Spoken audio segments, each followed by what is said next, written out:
Yo, what's up, guys? It's Noah here, breaking down the NBA slate on Draftkings and Yahoo for Saturday, February the 8th. We're going to cover Saturday's 8-game slate, go position by position. Just do a quick breakdown of the slate, what I see at each position, looking at this slate the night before. As always, guys, before we do get started, I would greatly appreciate it if you would drop a like down below. If you are new to the channel, if this is your first time checking out a video on my channel, thank you so much for clicking on the video. Make sure you hit that subscribe button down below. Click the notification bell as well, so that way you do get notified every time I upload. You'll never miss out on any of my new videos. Also, if you would like, you can follow me on Twitter. Link down below is my Twitter account at DFS by Noah. If you want to give me a follow, I would appreciate it.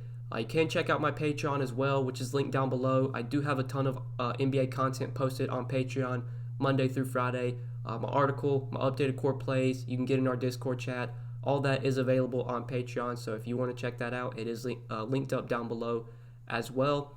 But let's go ahead and take a look at Saturday's NBA slate. We'll start off at point guard.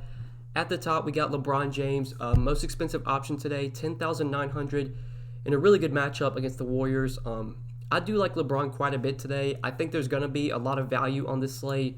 We have some teams on back-to-backs, which is going to open up value. There could be guys resting today. We have guys that got hurt Friday night and that are playing today, so that's going to open up some value as well. So LeBron, I think, is going to be pretty easy to get into your builds if that's the route you want to take. I don't think he's going to be a core play for me, but he is one of my favorite studs to pay up for. We'll talk about guys like Jokic, Towns you could look to as well. But I really don't see how LeBron struggles here. I mean, the only way LeBron fails in this matchup is if the game blows out. We saw earlier this season when these teams played, LeBron only played 26 minutes. I'm pretty sure because of blowout. He still had 52 DraftKings points in 26 minutes. We know if the game's close, I mean, LeBron's going to play 36, 38 minutes if it's a close game. It's being played in Golden State, which I guess should help keep it close. We don't have a total or spread on this game, at least as of now when I'm recording this video on Friday night. I assume the Lakers are probably 9-10 point road favorites here. If the game can stay close, LeBron is a guy that could easily pay off that 10-9 price tag. His price is creeping up a little bit on DraftKings, so he's not a must-play by any means, but still is a pretty good option to go to. D'Angelo Russell, we need to talk about. He is potentially going to make his debut with the Timberwolves. Got traded from the Warriors to the Wolves. We don't know yet if he's going to play. He's going to be a game-time decision with his quad injury. It's not a good matchup against the Clippers. This is probably going to be a wait and see for me. I don't really know how Russell's going to play alongside Karl-Anthony Towns. I still expect him to put up pretty good numbers. I think him and Towns can play well together. In the pick and roll, they should be able to have a lot of success. Like I said, it's not the best matchup. That's probably going to be just wait and see, especially at 8,800. It's not like you're getting a great price on Russell. If he plays really well in this game on Saturday night, if he's able to play, then I'll definitely be intrigued to maybe roster him on the next slate. But for now, I'm uncertain with like his workload, how many minutes he's going to get, how he's going to play alongside Karl-Anthony Towns. So kind of a wait and see. I think I'd rather roster Devin Booker, even in a tough spot against Denver. We know that Devin Booker going to play 36, 38 minutes if it's a close game. The Suns blew out the Rockets, which was very tilting. I rostered a lot of players in that game, and some of them were not able to hit value because of the blowout.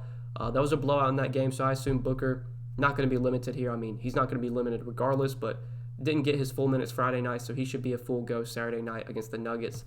Tough spot, but we know the kind of upside that Devin Booker has, especially when his shots fall, and this is a guy that can put up 50, 60 DraftKings points like we saw on Friday night.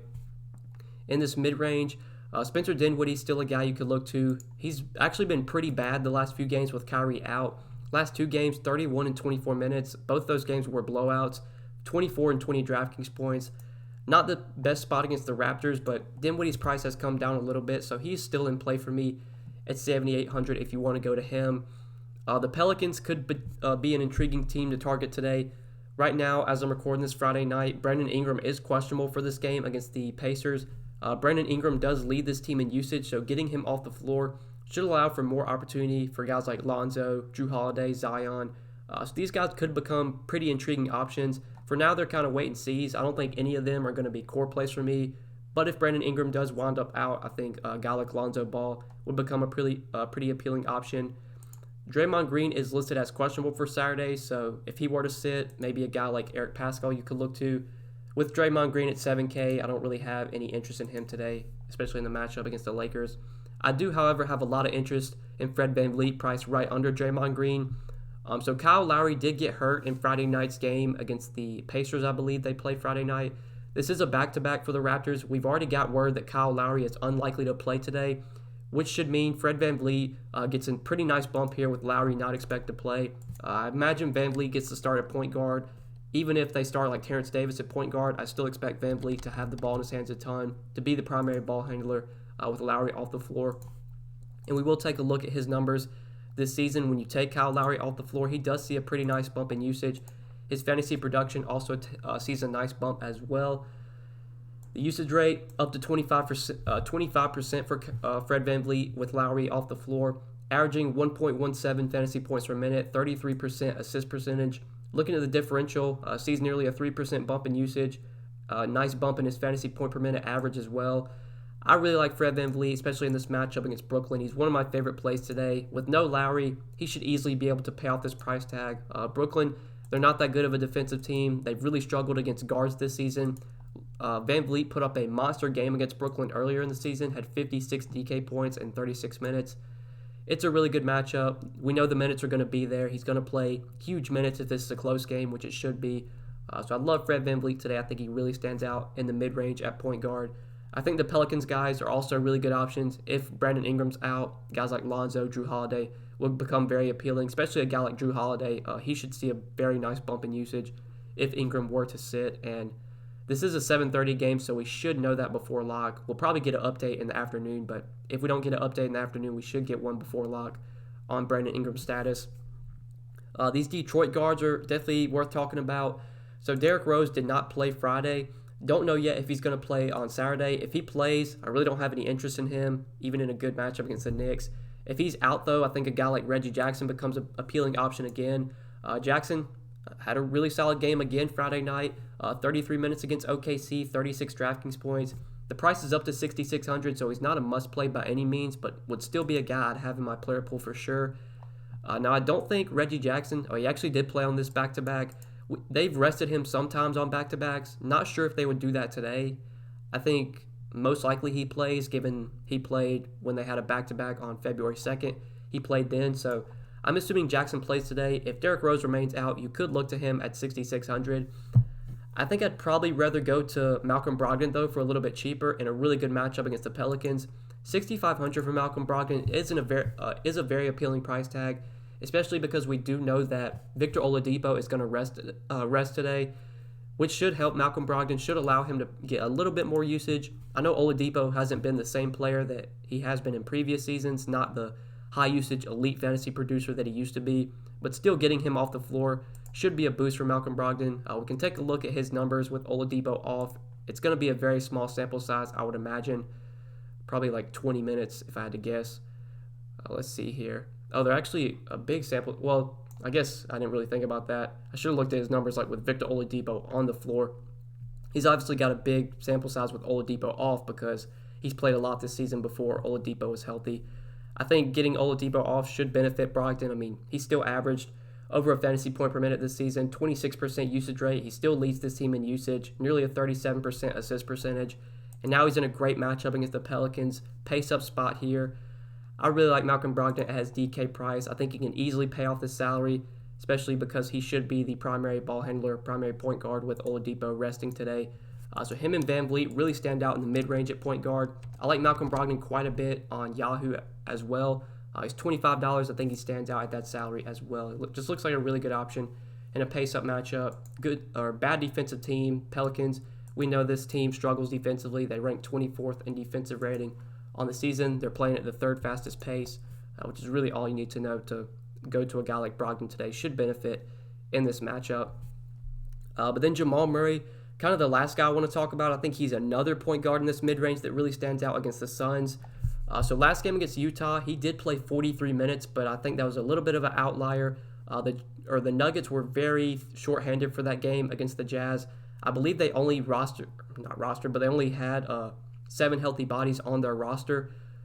Pretty sure, I know they had Monte Morris, I think he started alongside Jamal Murray because they didn't have any other point guards. They did have PJ Dozier. I think PJ Dozier got like 22 minutes in that game.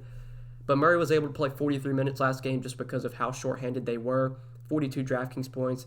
Because of trades, that was one of the reasons they were shorthanded. A lot of the guys they picked up in the trade, I believe, are expected to play today, like Jordan McRae. I think there's some other guys they picked up from trades. So I don't expect Jamal Murray to play 40 minutes again, but if this game's close, I mean, when he's healthy in close games this season, he's playing like 34, 36 minutes. This game should be close against the Suns. Murray's had a couple days to rest. He should be full go here. And he's had a lot of success in this matchup. Average of 43 DraftKings points through 3 games against these Suns. It makes sense. Suns really aren't that good of a defensive team. They do play relatively fast as well. They are top 10 in pace this season. So this is a nice pace-up spot for the Nuggets. And getting Jamal Murray in a pace-up spot against a bad defensive team makes me have a lot of interest in him, especially at his DraftKings price of $6,100. I think he really stands out at that price tag. So he's another point guard I like going to in that mid-range on DK. Ricky Rubio is fine to go to at $5,600. He did have a decent game Friday night against Houston. I think he finished with like 30 DraftKings points, if I'm not mistaken. So he's a fine option at $5,600, but I don't love him like as a core play. Other point guards, nothing really stands out in the 5K range. Looking below 5K for value for cheap plays. Like I said earlier, Victor Oladipo going to rest today, which should help a guy like Malcolm Brogdon. If D'Angelo Russell's not able to play, we might get like Jordan McLaughlin or Jarrett Culver starting at point guard, in which that would make them appealing value options, both 4,300. Terrence Davis, I do like quite a bit as a value play. Now that we know that Kyle Lowry is not expected to play today, I assume Terrence Davis starts. Even if he comes off the bench, I have to assume he plays probably 25 to 30 minutes. He's been getting good run off the bench just as of late, and that's with both Lowry and VanVleet healthy. Now with Lowry out, the minutes should only increase for Terrence Davis. This is a guy that's been productive when given the minutes. I mean, 25 minutes Friday night against Indiana, 37 DK points, 28 minutes, 39 DK points. I'm pretty sure he's averaged close to a fantasy point per minute this season. So if we're going to get 38 minutes from him in a really good matchup against Brooklyn, at 3,800 on DraftKings, he looks like a really good value today. Probably one of the best early look values.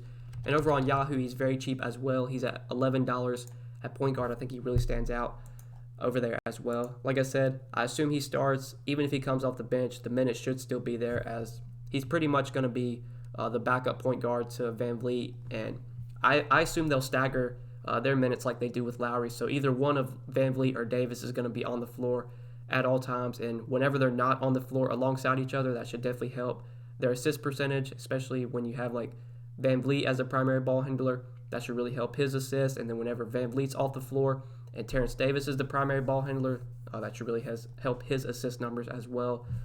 So I like him as a value. I think with Oladipo resting, I'd assume Aaron Holiday gets the start. He did start a couple days ago when Oladipo was out. I don't think he had that great of a game. I'm pretty sure it was this game against Dallas that he started. 24 minutes, 18 DraftKings points. Much better spot today against the Pelicans. You can definitely target Aaron Holiday at 3,500, assuming he does start again. He's in play as a value. Another guy you could look to. A lot of the value today is at point guard and shooting guard. So positions like power forward, center might be positions we kind of want to try and pay up at. But moving on to shooting guard, taking a look at this position. You got Devin Booker you could play here, who I talked about earlier. Andrew Wiggins going to be interesting to see how he plays and like what his role is with the Warriors. I'd have to assume he's just going to go out there and chuck. I mean, he's not on the injury report. He should be able to make he is able to make his debut against the Lakers. They're saying he could make his debut. We'll kind of have to wait and see. Assuming Wiggins does play, I mean, it's probably going to be a wait and see for me again, especially with a guy like Wiggins at 7,900. I mean, I never want to play Andrew Wiggins at this salary, but I have to assume he's just going to get so much usage in this offense. They really have no other like guys that can create shots for themselves. Alec Burks is no longer on this team, and he was a guy that could create his own shot. He's no longer on the team. Like Wiggins is going to be out there with guys like Draymond Green, Marquise Chris, guys that just aren't out there to create their own shot. So I have to assume Wiggins is going to be taking like 20, 25 shots a game. The volume should be there for him. This is a tough matchup against the Lakers, so this probably will be a wait and see for me. But if Wiggins has a really good game against the Lakers Saturday night, even if he doesn't have a good game, I just want to see that he's taking a lot of shots. That's good, or that's what's going to make me want to roster him in the future, knowing that he's going to get a lot of usage in this offense, which I would expect him to, given they really have no other scoring options I mean, when Andrew Wiggins, when he is aggressive, he can put up big numbers. Like, he can get to the rack. He can put up big fantasy games when he's driving to the basket, being aggressive, which we've seen him do at times this season. And I think with this Warriors team, he's going to have the opportunity to do that. Drew Holiday, talked about him. If Brandon Ingram's out, I'm going to really like Drew Holiday at 6,700. He'd become a very strong play. In the 5K range, the 6K range, I think these Dallas guys are intriguing, especially because this is a back-to-back. We don't know yet if Kristaps Porzingis is going to play or not. On their most recent back-to-back, he did rest on the second half of it, but he only played 21 minutes Friday night. He was in foul trouble a lot in that game against the Wizards. Because he only played 21 minutes, I think it's very likely that he actually plays today. If he were to sit, though, guys like Brunson, Hardaway would become more appealing options. But for now, I don't really have any interest in those guys. I think with D'Angelo Russell off the floor, no longer on the team, that should open up more opportunity for a guy like Damian Lee at 5,500. He's someone you could look to. Mikal Bridges, I said it on Friday night slate. I'm pretty sure he had a decent game Friday night. Like, he just continues to play monster minutes. He's still reasonably priced at 5,100, so he's a guy you could look to. I think Josh Okogie, his role is going to be like more secure moving forward now that Andrew Wiggins is no longer on the team. Obviously, D'Angelo Russell is a high-usage player, but I still expect Okogie to play like 34, 35 minutes. Most likely, he should continue to start, and tough matchup against the Clippers, but if we're going to get like 30 minutes from him at 4,900, he's a guy you could look to as a value. I do prefer like Terrence Davis, though, for cheaper if I'm going to go to this price range. In terms of punt plays, though, I don't really see any punt plays at shooting guard. Like, Torrey Craig has been starting recently, playing pretty big minutes. You never know what his production is going to look like. Tough to roster him, especially on an 8-game slate. Usually don't want to go out of my way to play a guy like Torrey Craig. Jordan Poole really benefited last game with some injuries with, like, Burks out. I think Glenn Robinson was out as well because of the trade. Played 27 minutes, had 29 Draftkings points. I mean, if he's going to continue to get these minutes with Burks and Robinson no longer on the team, at 3,800, he's another guy you could look to as a value play. If this game blows out, I think Jordan Poole doesn't really matter. He's still going to play in a blowout. So he feels pretty like a pretty good value at 3,800. Aaron Holiday, if he starts, is another guy at 3,500 you could look to. Some of these Minnesota guys will be intriguing to watch. We don't know yet what their role is going to be. Like Malik Beasley, I doubt he starts, but if he can get run off the bench, it's going to be hard to like tell what some of these guys that got traded, like guys on new teams, what their role is going to be, especially bench players. So it's pretty risky rostering these bench players on new teams. But if they can put up big games, if they get like big minutes, like if Malik Beasley plays 26, 28 minutes or something off the bench on Saturday, then I'm definitely going to be looking to roster him in the future while he does remain cheap. But for now, probably just going to have to be a wait and see for all those like bench guys on their new teams. So moving on to small forward, you got like Kawhi, PG at the top here. Really good spot for these two guys. Kawhi prices come down a decent amount on DraftKings. He's down to 9,800. I do have a little bit of interest in him at this salary. Rarely do I play Kawhi Leonard when the team's fully healthy. But now that he's like at 9,800, I mean, he's in play. Still not a core play for me at all. If I can find the salary, I'll try and get up to LeBron over Kawhi. But we know Kawhi, a high usage player, going to average probably 1.3 to 1.4 fantasy points per minute. Going to play big minutes if the game's closed. It's a really good matchup. Pace-up spot as well. Timberwolves playing at the 7th fastest pace in the league.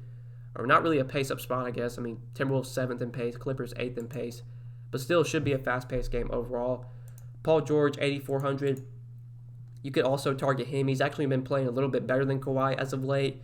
He is cheaper than Kawhi, so maybe given the savings, I'd honestly prefer him over Kawhi Leonard, but still don't expect either guy to be like core plays for me. I think in the mid-range, like if Brandon Ingram can play today, I think it's 7,400. He looks like a really good option. He got hurt last game against the Bulls. He was playing really well, had 30 DraftKings points through 21 minutes, was on pace for a big game, and then got hurt, which was very frustrating because I did roster a good amount of him on that slate. Assuming he can play today, 7,400, he would be a guy you could look to in this mid-range. In the 6K range, not much really stands out here besides some of the guys I've already talked about. I guess if Ingram were to sit, then Josh Hart at 5,400 would become appealing. If Draymond Green's out, Eric Paschall at 5,200 would become more appealing. For value, though, at small forward, if we're going under 5K, I don't think there's really any cheap options. If Ingram's out, you could look to a guy like J.J. Redick. With Kyle Lowry out, that should solidify OG Anunoby's role. I feel like he should be locked in for pretty decent minutes with Lowry off the floor. Probably 28 to 30 minutes of OG at 4K. He had a pretty good game Friday night, 30 DraftKings points in 28 minutes. I think he's in play as a value option if you want to go to him. But that's probably it for small forward value play. So let's go ahead and talk about some power forward options now. We'll look at this position. So at the top of power forward, you got Anthony Davis, 10,300 against the Warriors. Pretty good spot for AD. He's probably going to see some Draymond Green, assuming Draymond plays. Draymond's a good defender, but Draymond's not going to slow down Anthony Davis. If AD's going to be matched up against Marquise Chris, I mean, that's a matchup that he should easily win. Obviously, we know that AD has massive upside. I mean, 66 DraftKings points in 40 minutes last game against the Rockets. He was able to dominate against an undersized Rockets front court. Should be able to dominate here against a Warriors team that probably will have no answer for him. If this game stays close, we know he's going to play monster minutes. It's close between him or LeBron. I think, given all the strong options in the mid-range at point guard and all the value, I feel like power forward and center are probably positions I want to pay up at. So, honestly, think I would rather roster a guy like AD over LeBron today, given the savings and just given the position. But obviously, obviously LeBron's in play as well. I think I would slightly lean AD though. Still don't expect either guy to be core plays for me because I really like some of the expensive centers we have. I think Porzingis, we're about to talk about him. He looks really good at 8,700. Assuming Porzingis does play today, I mean, I love this spot for him against the Hornets. He should be able to dominate against this Hornets front court. They're really going to have no answer for him. This Hornets team has been one of the worst defensive teams versus bigs this season, versus power forwards and center, allowing like the most fantasy points to power forwards. I believe like the fourth or fifth most fantasy points to centers. It's a back-to-back, so it will be key to keep an eye on Porzingis' status. If we don't get word in the afternoon that he's not resting, then I'm assuming he's going to be a full go. Like I think it was a Friday night. He played like 36 minutes last Friday night, and then we got word Saturday afternoon that he was going to rest. We should get an update in the afternoon if he's going to be in or out. Because he played 21 minutes Friday, I'm assuming he can play today. I like him a lot today. It's tough to get him in with the core plays on DraftKings because we'll talk about Jokic in a second, who I really like. But on Yahoo, you can definitely look to build around Porzingis. At $41, he is one of my favorite power forwards to pay up for if you can pay up at this position. Had a bad game Friday night, but that had to do with foul trouble. I mean, he was still productive. He still put up 30 DraftKings points in only 21 minutes. Assuming he's a full go today, I'd expect him to get back to playing 34, 36 minutes in a smash spot. No Luka. I'll continue to roster Porzingis, even though he's expensive. The matchup's just too good to overlook him. So other power forwards, Ingram you could look to if he plays. If he's out, I think a guy like Zion would benefit. Honestly, though, I'd rather roster Ingram over Zion today if Ingram plays. Kelly Oubre's fine, but don't love him at his salary. Christian Wood had a monster game Friday night. Did start with Andre Drummond no longer on the team. I expect him to continue to start at center pretty much for the remainder of the season, which is going to make him a very appealing option moving forward. I mean, he had a monster game Friday night, 35 minutes, 52 DraftKings points. Like, this is the kind of upside that Christian Wood has. This guy's averaged like 1.2 fantasy points per minute. If he's going to be playing 34, 36 minutes a night, like, it's not going to be surprising if he puts up 50 DraftKings points like some nights, if not a lot of nights. I mean, this is going to be a guy that's probably going to average like 40, 45 DK points moving forward. I think even at 6,700, he's still a great play today. And if you want to pay for him at power forward, I wouldn't be scared off of him at all, even at that salary. Over on Yahoo, he was like 60% owned on Yahoo's Friday night slate in their big tournaments. I assume he's going to be really popular again. He's only $15 on Yahoo. It's the same price that he was Friday night. Finished that game with about 48 fantasy points in 35 minutes. He's going to be chalky, but I think you just lock in Christian Wood on Yahoo and don't think twice about it. Really hard to get away from him at that salary.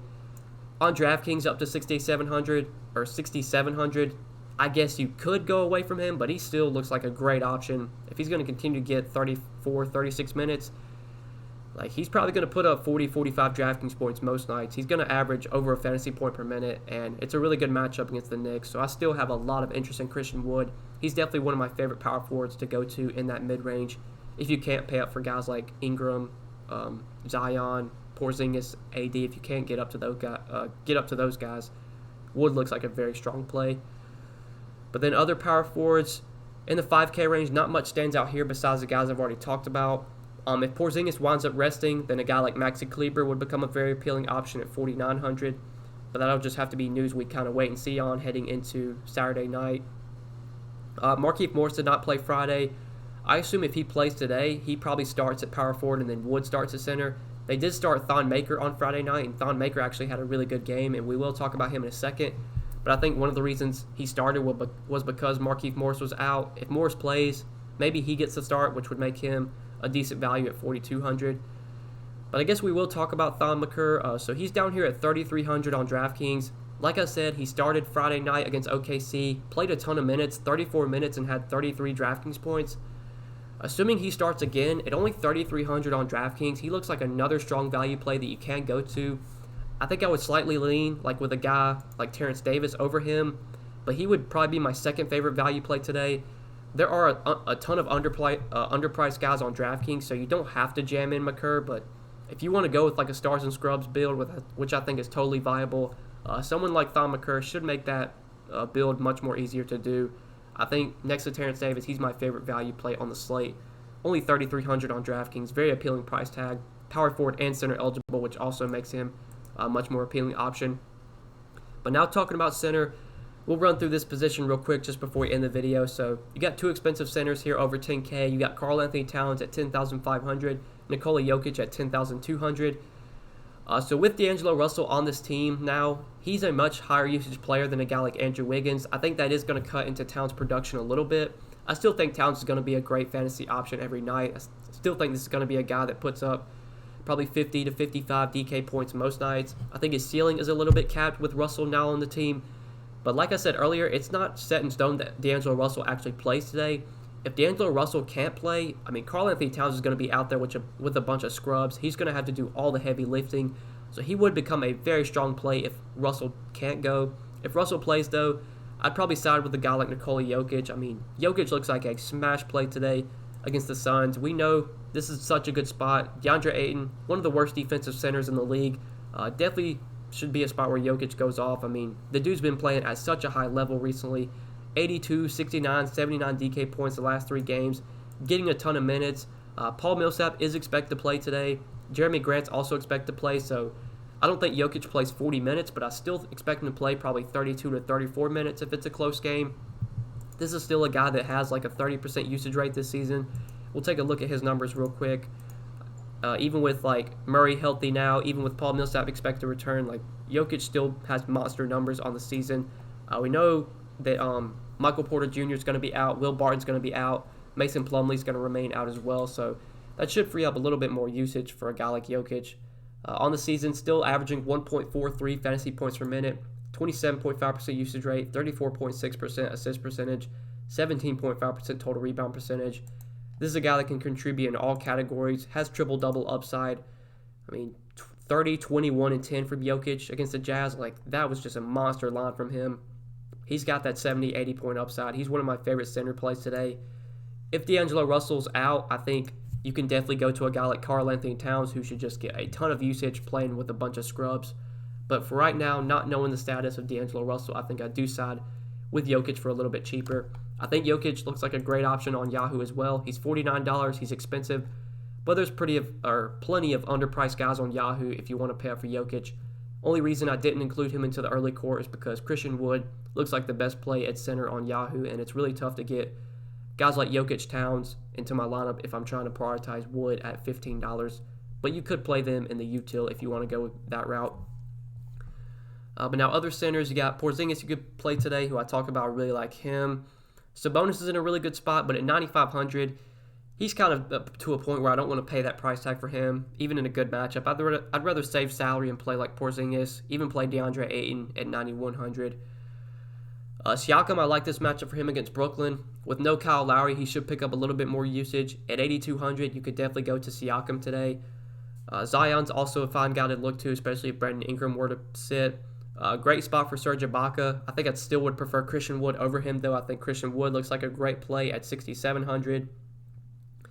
For value, though, at center, for cheap plays, really no cheap play stand out. Derek Favors against a big Indiana front court.